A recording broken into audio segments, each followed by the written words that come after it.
Fala pessoal, beleza? Para quem não me conhece, eu sou o João Pedro, sou desenvolvedor de software há mais de 5 anos, eu trabalho com Node.js há mais ou menos uns 4 anos.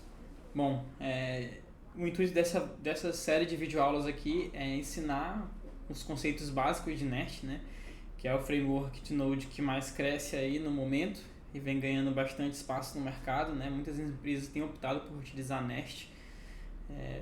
Então, devido a essa tendência, né, eu gostaria de estar disponibilizando aqui gratuitamente essas videoaulas ensinando a fazer uma API do Twitter. Então, a gente vai criar funcionalidades básicas do Twitter, como criar post, fazer um CRUD de usuários, fazer o usuário criar um post, fazer um usuário seguir outro usuário, fazer um usuário dar like num post, dislike, comentários. Então, a ideia é que com esses endpoints, né, com esses endpoints da API, a gente consiga aprender conceitos básicos de Nest.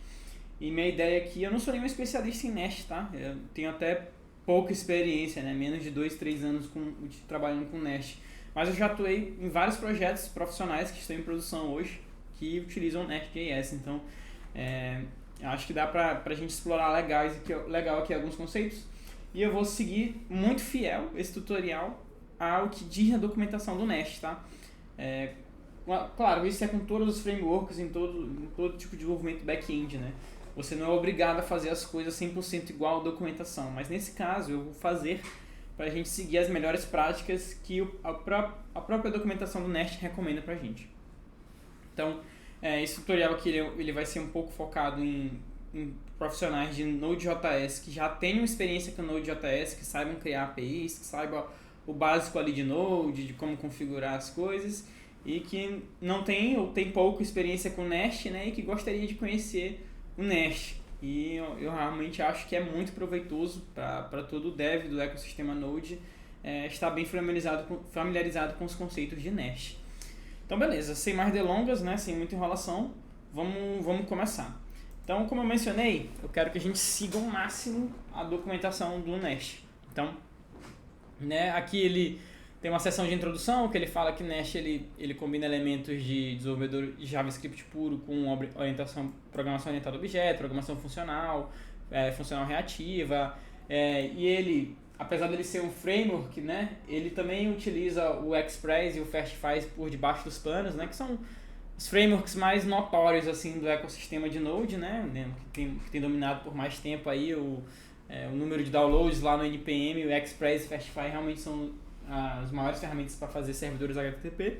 Então o Nest ele utiliza eles por debaixo do pano, né? E a gente pode trocar do Express para o Fastify. Então é bem completo aqui o que está escrito aqui na documentação. Que ele conta um pouco da filosofia, né? Contando que no desenvolvimento de front-end tinha muito framework, muita coisa legal que aumentava a produtividade dos devs, e para o back-end não tinha isso, né? Então, na verdade tem, só que não tinha um que realmente trouxesse mais coisas, né? E eles se inspiraram muito no Angular. Então a gente vai perceber que algumas coisas realmente se parecem bastante com as estruturas que a gente vê no Angular, tá? Então, sem mais delongas, né? Vamos começar com a instalação, né? Aqui ele já pede para você instalar globalmente aí o ACLI do Jest, e com o ACLI do Jest a gente vai rodar esse comando aqui para iniciar o projeto. Então, vou rodar aqui, né? Deixa eu editar o nome, né, que eu não quero esse nome.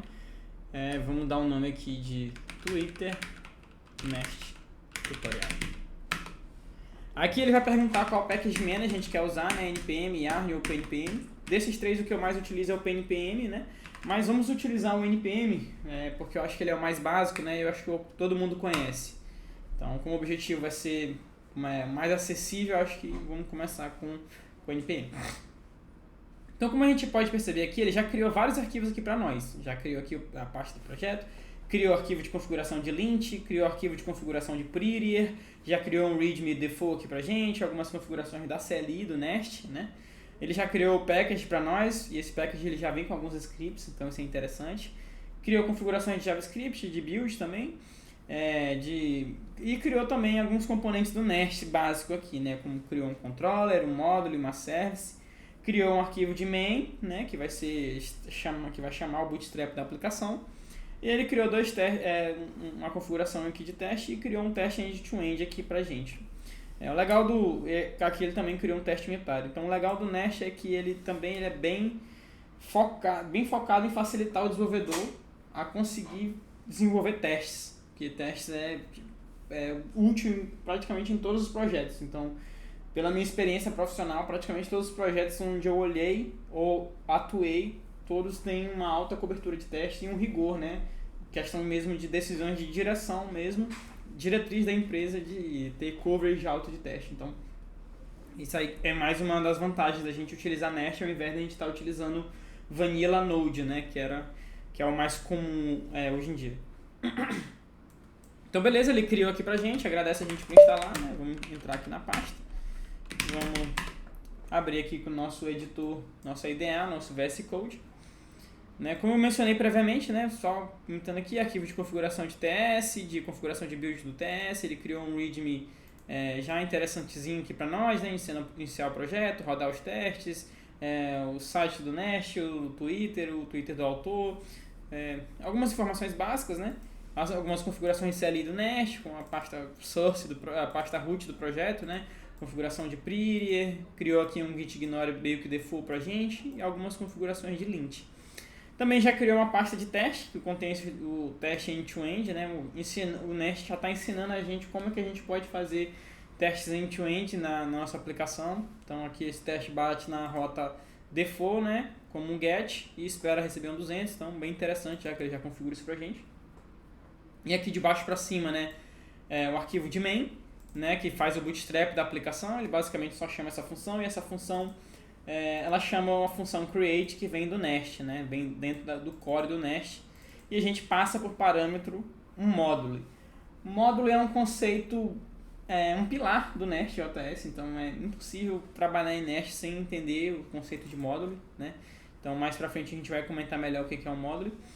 Então ele starta aqui a aplicação e começa a ouvir na porta 3000 aqui pra gente. Então esse aqui é o main. Uma outra coisa que eu deixei de comentar é que outra vantagem do Nest, né, é que ele é TypeScript first. Então ele já quer que você comece a fazer tudo em TypeScript. Você pode fazer em JavaScript também, mas TypeScript tem mais vantagens, né? E eu acho que a tendência do mercado realmente é TypeScript. As empresas utilizam e preferem TypeScript pela facilidade de outros devs chegar, entender e tal.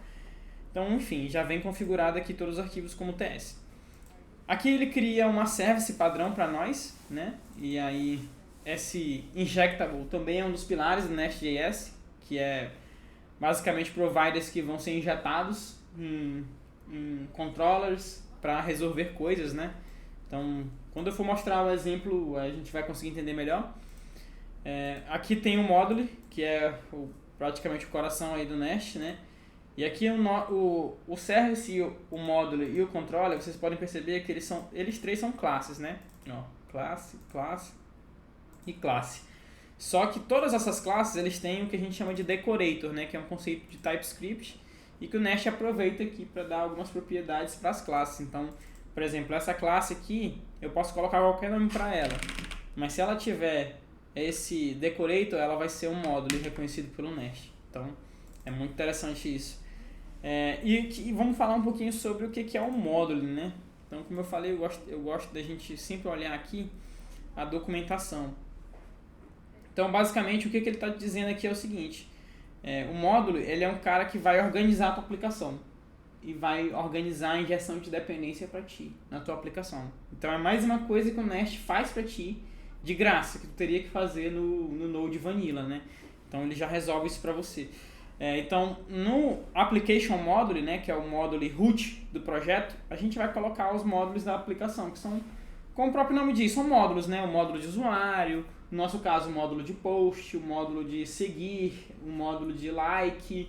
Então, a gente vai modelar mais ou menos assim a nossa aplicação. Então, a ideia é isso, é que tu separe, né? Tipo, vou deixar o que é funcionalidade de like só no módulo de like, e o que é funcionalidade de user só no módulo de user, e aí sim fica a aplicação bem segregada, né? Bem fácil da gente trabalhar. Então, voltando aqui para cá para o código, a gente pode perceber que o decorator do módulo ele recebe três parâmetros: imports, controllers e providers, né?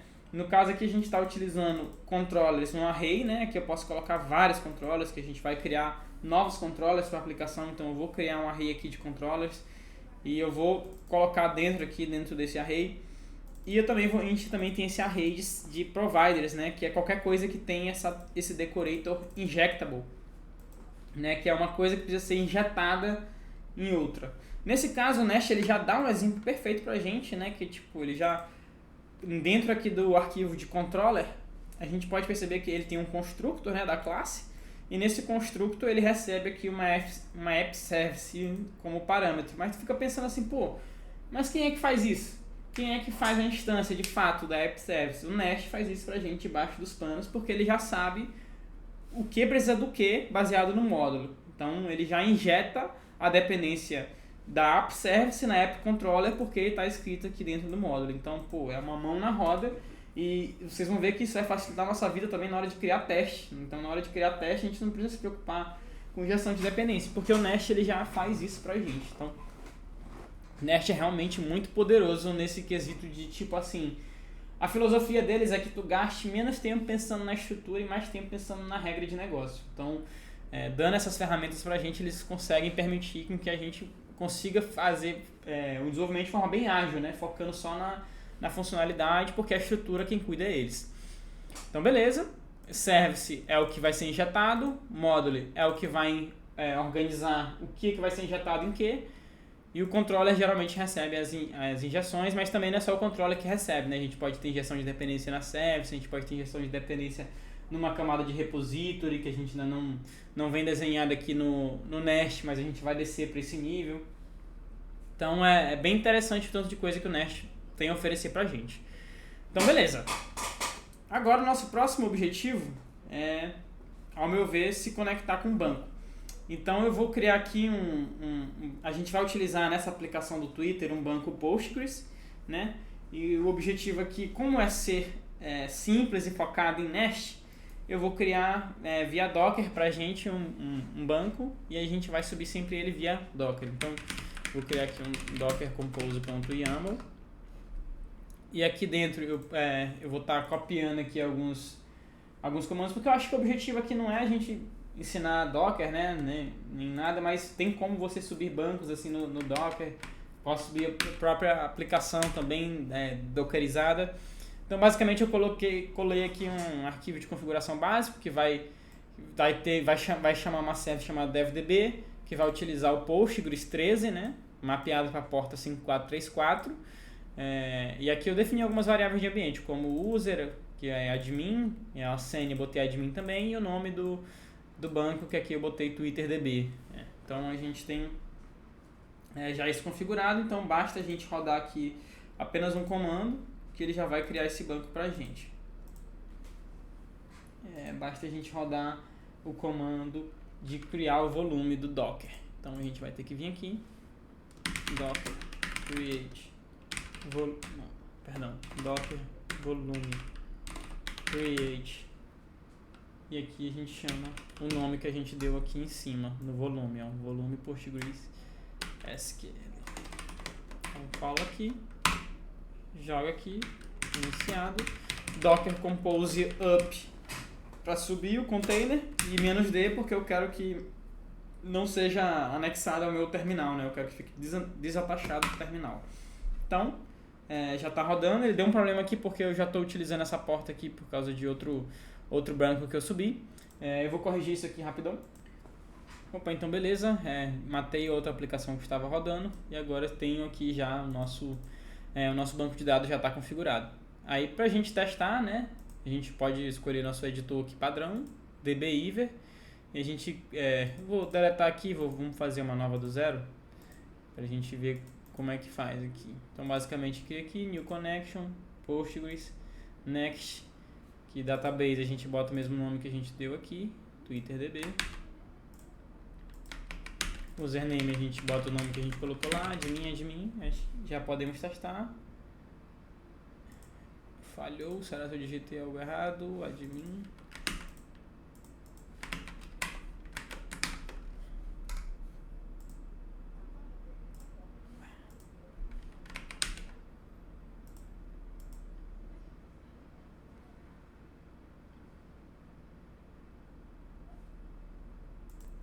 Basicamente esse erro que ele estava dando é porque a porta default do Postgres é 5432 E aqui no volume do Docker a gente mapeou para 5434. Então era só corrigir aqui também para 5434.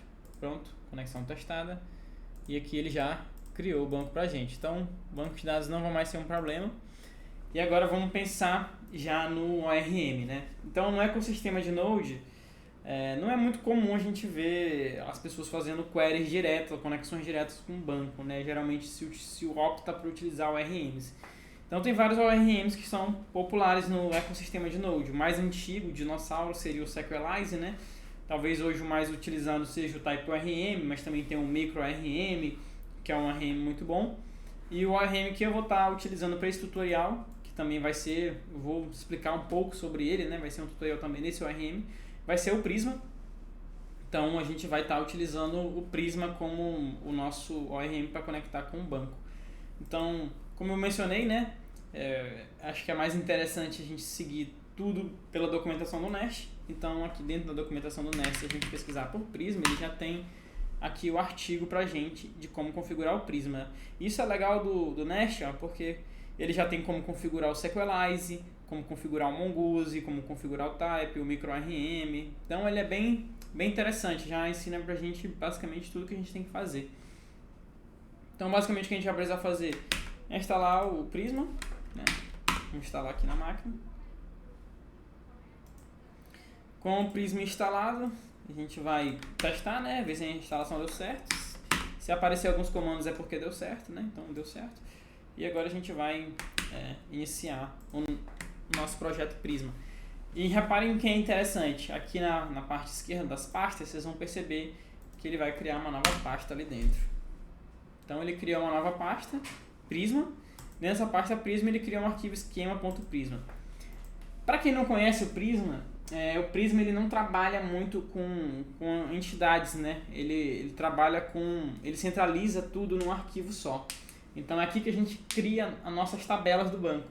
Então a gente cria tudo centralizado dentro desse arquivo. Isso é bom ou isso é ruim? É bom porque centraliza, né? Fica fácil de achar. E é ruim porque se crescer muito, né? Pode ser que fique um pouco difícil de achar as coisas aqui dentro, enfim. Tem suas limitações por esse lado. Mas, pela minha experiência profissional e nas empresas onde eu atuei, Prisma tem uma visão bem positiva entre os devs, principalmente entre os mais experientes. Então, bacana. Agora, vamos configurar aqui a nossa conexão com o banco, né? Com o Prisma. Basicamente, ele já criou aqui pra gente o arquivo esquema, e o arquivo esquema ele tem que dizer aqui dentro desse data source quem é o provider, no nosso caso é Postgres, né, PostgreSQL, e qual é o URL dele, que a gente vai tirar da Env. E reparem que ele também já criou aqui a Env para nós, o Prisma, então uma ferramenta bem poderosa. Então aqui basta a gente alterar com as nossas informações, né? Então aqui no nosso usuário é admin, a senha é admin, localhost, a porta é a 5434 e o banco é TwitterDB. Então, show de bola. Já temos a parte de configuração com o banco de dados já conectada. Então, o ORM já está conectado. E agora vamos criar a nossa primeira migration, né? Que a gente vai... para quem não conhece o conceito, migration é basicamente o histórico de alterações do teu banco, né? Então, nesse nosso caso, nosso banco está vazio, não tem nenhuma tabela.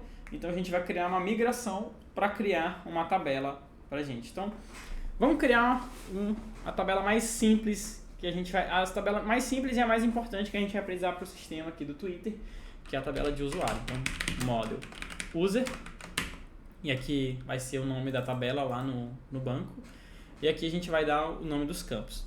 Então, aqui acho que também é uma boa a gente olhar o que a documentação do Nest, ou do Nest sugere em relação ao Prisma, porque aí a gente já consegue pegar alguns parâmetros interessantes, como por exemplo, como criar a chave primária autoincremente. A gente vai fazer ela assim também, né? Que é mais performático e tal, então é um padrão muito interessante. Então a gente vai criar aqui alguns campos de usuário. Vamos pensar aqui, nome, né? Tipo string, então isso aqui vai ser o nome que você coloca lá no seu perfil do Twitter, pode ser qualquer nome, não tem restrição, e pode bater com o nome de outra pessoa, não tem problema. Tu vai ter que ter um username E esse cara aqui, ele é o arroba, né, do Twitter. Então, arroba Neymar Júnior. Então, esse arroba, ele é único, né? Então, então a gente tem que configurar aqui para ele ser um campo único aqui também no Prisma. E outro campo que ele vai ter, né, vai ser o campo de e-mail. Vamos criar também como um único. Acho que por hora esses campos já atendem legal aqui o que a gente precisa fazer no começo. E outra coisa que eu sempre gosto de colocar nos projetos que eu tô é essas duas colunas, né, de created at, do tipo datetime, e ela vai ser um default now, né, para usar sempre. Toda hora que criar um user, o banco por debaixo dos panos já vai utilizar o tempo de agora para setar essa coluna, né? E o updated at também vai ser datetime, e ele vai ter aqui um updated at já configurado aqui no Prisma para nós. Então, bem interessante aí, né? O tanto de coisa que o Prisma também dá pra gente. E agora vamos confirmar se isso aqui funcionou. O nosso banco ele se encontra vazio, ó, no momento. Então, se eu rodar a migration, teoricamente ele tem que criar essa tabela lá pra gente. Então, aqui o comando que ele sugere pra gente criar a migration é esse aqui. Então, vamos utilizar ele, npx prisma migrate dev. Ele vai pedir o nome para migration, né? A gente vai botar aqui create user table. Ó, percebam que ele já criou uma pasta aqui na esquerda chamada migrations, e dentro dessa pasta criou uma pasta da migração que eu coloquei o nome, né? Create user table, com um timestamp. E aqui tem o que a gente acabou de fazer, né? O SQL do que a gente acabou de fazer, criando a constraint, os index, né, de username e e-mail que são unique. Então, bem interessante aí que o Prisma consegue lidar com tudo isso aí para nós. Então, vamos confirmar se funcionou, né? Vamos invalidar nossa conexão aqui, conectar de novo. E na hora que a gente abrir, ele já criou aqui uma tabela de migrations, né, que mantém o histórico do que foi executado no banco e quando foi executado. E aqui a nossa tabela de user, né, com os campos que a gente já configurou. E se a gente olhar nas propriedades, a gente já vai ver que tem tá exatamente como a gente fez, né, igual os index aqui do campo unique e o index da chave primária. Então, bem interessante. O Prisma consegue lidar com isso tudo aí pra gente. Então, acho que esse aqui é um bom local pra gente terminar essa primeira aula, né? A gente fez bastante coisa, eu sei que é muito conteúdo, realmente é bastante coisa. Mas basicamente a gente passou pelo básico ali da estrutura do Nest. Eu ainda não expliquei muito bem cada coisa, o que é a controller, o que é a service. Eu vou explicar isso melhor na próxima aula, que vai ser o CRUD, né? A gente vai fazer o CRUD de usuário e depois vai fazer um CRUD de post. Então, minha ideia para a próxima aula é isso. E eu sei que é bastante coisa, mas é só ir seguindo e fazendo, que aí esses conceitos vão ficando familiarizados assim na cabeça. Vão começar a ficar... o cérebro vai se acostumar com eles. Então é isso pela primeira aula. Valeu, obrigado a todos. Qualquer coisa, só colocar nos comentários aí. Estou aberto aí a melhorar, a evoluir em qualquer quesito. Valeu, tamo junto, até a próxima aula.